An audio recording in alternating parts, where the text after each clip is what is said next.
नवोदय परीक्षा इयत्ता 5वी 18 जानेवारीला जो पेपर झाला आहे माध्यम मराठी, त्याचं आपण स्पष्टीकरण पाहूया. तर 5वीचं हे जे आहे ना, तो बी कोड आहे परीक्षेचा. खंड 1 मानसिक क्षमता परीक्षण. यामध्ये बघा प्रश्न 1 ते 4 यामध्ये 4 आकृत्या ABCD दाखवल्यात आणि 4 आकृत्यांपैकी 3 आकृत्या समान आहेत. त्यातली एक निराळी आकृती आपल्याला ओळखायची आहे. तर पहिला प्रश्न यामध्ये बघा, याचं उत्तर एच आहे पर्याय, ही वेगळी आहे. दुसरं, यामध्ये हा पंचकोन आहे, हा षटकोन आहे, हा पंचकोन आहे, इकडे चौकोन दिला आहे, यामध्ये वेगळी ही आहे सी.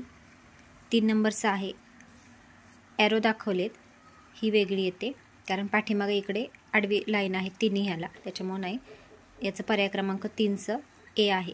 भाग 2, तर यामध्ये प्रश्न क्रमांक 5 ते 8 मध्ये काय सांगितलं की डाव्या बाजूस एक प्रश्न आकृती दिलेली आहे आणि उजव्या बाजूस ABCD अशा 4 उत्तर आकृत्या दिलेल्या आहेत.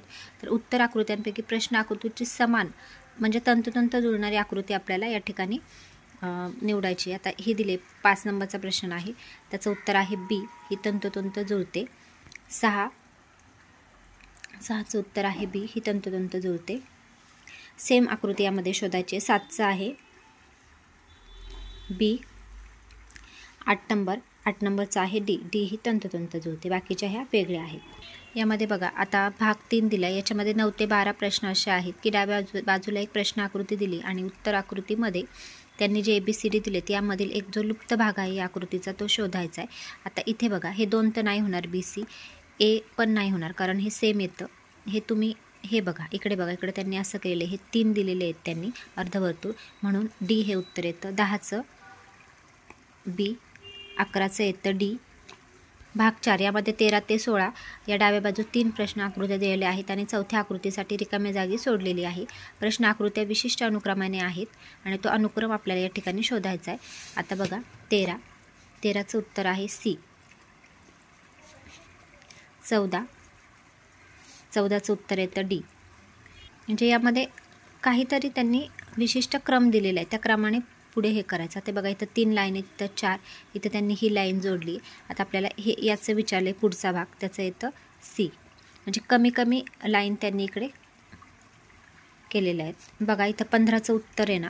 आता बघा कमी कमी होत चालले आहेत. बघा इकडे किती लाईन आहेत, 1 2 3 4 5, इथे 4 आहेत, इथे 3च आहेत, म्हणजे इथे 2 येणार. मग 2 कुठे दिसत आहेत, तर इथं हे सी चुकलेलं आहे, बी येतं याचं उत्तर 15चं. 16 प्रश्न बघा, खाली ॲरो, इथं 3 लाईन आहेत, इकडे झाला आहे त्यांना 2 लाईनी आणि वरती, म्हणजे असं चाललं आहे. घड्याळाच्या विरुद्ध दिशेने ही दिशा चालली. आता इकडे ॲरो येणार आणि एकही लाईन नसणार आहे त्याला, कमी कमी लाईनी होत चालल्यात आडव्या, म्हणून सी. बघा आता भाग 5 17 ते 20 प्रश्न. यामध्ये पहिल्या 2मध्ये जो संबंध आहे तो तिसऱ्या आणि चौथ्यामध्ये आहे, तर चौथी आकृती आपल्याला शोधायची. आता इथं काय दिले बघा, फक्त याचा क्रम, हे जो रंगवलेला भाग आहे तो इकडे घेतला आहे, क्रम बदलला, इकडे पण असंच होणार, हे इकडे येणार. याचं उत्तर येतं पर्याय क्रमांक सी. 18चं बघा, 18चं उत्तर येतं बी. त्याच्यानंतर 19चं सुद्धा बी आहे आणि 20चं पण उत्तर बघा याच्यामध्ये बीच येतं. ही आकृती इकडे आडवी आहे, ती उभी केली आहे, इकडनं इकडे गेले म्हणजे इकडे जाणार, म्हणून बी हे उत्तर याचं. उत्तर 20चं बी नाही, हे चुकलेलं आहे, सी आहे बघा. कारण ही आकृती जी आहे ना याच्यामध्ये दाखवलेली, ही इकडे उजवीकडे आहे, ती वरती गेली, म्हणजे घड्याळाच्या विरुद्ध दिशेने ही आकृती फिरेल. आता विरुद्ध दिशा म्हणजे घड्याळाची कोणती, अँटी क्लॉकवाईज, त्याच्यामुळे ह्याचं उत्तर येतं सी. भाग 6 21 ते 24मध्ये एका भूमितीतील आकृतीचा त्रिकोण चौरस वर्तुळ एक भाग डाव्या बाजूस प्रश्न आकृतीच्या स्वरूपात आहे आणि दुसरा भाग उजव्या बाजूच्या 4 उत्तर आकृतींमध्ये ABCD यामध्ये आहे, तो भाग आपल्याला आकृती शोधून काढायची. आता 21चं बघा, यातला कोणता भाग आहे तो या आकृत्यांमधून शोधायचा आहे, तर याचं उत्तर डी येतं. आता 22चं बघा, यातला भाग शोधायचा आहे, तो सी येतं याचं उत्तर 22चं. नंतर 23चं याचं उत्तर ए येतं आणि 24चं उत्तर इथे सी येतं. भाग 7 येथे 25 ते 28मध्ये डाव्या बाजूचे एक प्रश्न आकृती आहे आणि ABCD अशा 4 उत्तर आकृती उजव्या बाजूस दिलेल्या आहेत. तर प्रश्न आकृतीचे तंतोतंत प्रतिबिंब असणारे उत्तर आकृती इथे शोधून काढायची. आता बघा 25वा प्रश्न, प्रतिबिंब शोधायचं आहे आपल्याला या आकृतीचं इथे. आता हे आरशातील बघायचं आहे आपल्याला तंतोतंत जुळणारे, त्याचं उत्तर ए येतं. कारण बघा याच्यामध्ये डावी बाजू उजवी होते, इकडे हे डावीकडे आहे, हे उजवीकडे आलेले आहे. 26चं बघा, 26चं सी आहे. 27, 27चं डी आहे उत्तर आणि 28, 28चं सी आहे. हे इकडे आहे डावीकडे, ते इकडे उजवीकडे झाले. भाग 8 29 ते 32 मध्ये डाव्या बाजूकडील प्रश्नाकृती दाखवल्याप्रमाणे एका कागदाच्या घड्या घालून त्याला भोके पाडलेले आहेत आणि ABCD अशा 4 आकृत्या उजवीकडे दिलेल्या आहेत. तर घड्या उलगडलेला कागद कसा दिसेल ते आपल्याला उत्तर आकृतीची निवड करायची. आता बघा प्रश्न आकृत्या इथं दिलेल्या आहेत त्यांनी 3 आकृत्या, 3 टिंब आहेत आणि हा षटकोन तयार होतो. म्हणजे अशा ह्या 4 बाजू तयार होतील. एकाच कोपऱ्याचं त्यांनी 3 इथं त्यांनी आपल्याला टिंब दिलेले आहेत. तर बघा आता बघा याचं उत्तर बी येतं. हे डॉट मोजले तर हे बरोबर हे लक्षात येते. 29, 30 नंबरचं बघा, 30 नंबरचं बी आहे उत्तर. आता 30 नंबरचा क्वेश्चन बघा, त्याच्यामध्ये याचं सी उत्तर आहे. सी हे डी चुकलेलं आहे. हे बघा सी आहे, इकडे दिलेलं आहे त्यांनी हे. तर इथं ही घडी उलगडलेली दिलं आहे त्यांनी इथं 1, म्हणजे इथं हे सीच उत्तर येते याचं. इथे 2 आणि इथे 2 अशा प्रकारे हे येईल. 31चं बघा,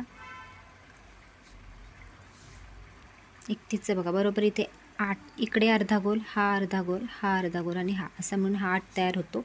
म्हणून इथे 31चं ए उत्तर येतं.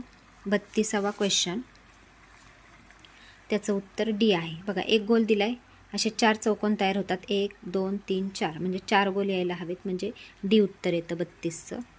डी बरोबर आहे. आता बघा प्रश्न क्रमांक 33 ते 36 मध्ये डाव्या बाजूस प्रश्नाकृती दिलेली आहे आणि ABCD इकडे उत्तराकृत्या दिल्या. तर त्यांनी तुकडे केलेल्या प्रश्नाकृतीमधून काय तयार होईल हे उत्तराकृतीतून निवडायचं. 33चं उत्तर बघा ए येतं तयार. हे भाग तुम्ही जोडले तर ही आकृती मिळते. त्याच्यानंतर 34चं सी येतं, 35चं बी येतं आणि 36चं उत्तर डी आहे. आता बघा भाग 10, त्याच्यामध्ये 37 ते 40 डाव्या बाजूस प्रश्नाकृती दिलेली आहे. ABCD अशा उत्तराकृती उजव्या बाजू दिलेल्या आहेत. तर उजव्या बाजू ज्याच्यामध्ये प्रश्नाकृती लपलेली आहे, जडलेली आहे, ती आकृती शोधायची आहे. 37चं सी, 38 सी, 39चं सी येतं आणि 40चं ए येतं. अशा प्रकारे आपण हे आता बुद्धिमत्तेचं पाहिलं. व्हिडिओ आवडला असेल तर नक्की लाईक, शेअर आणि सबस्क्राईब करा. धन्यवाद.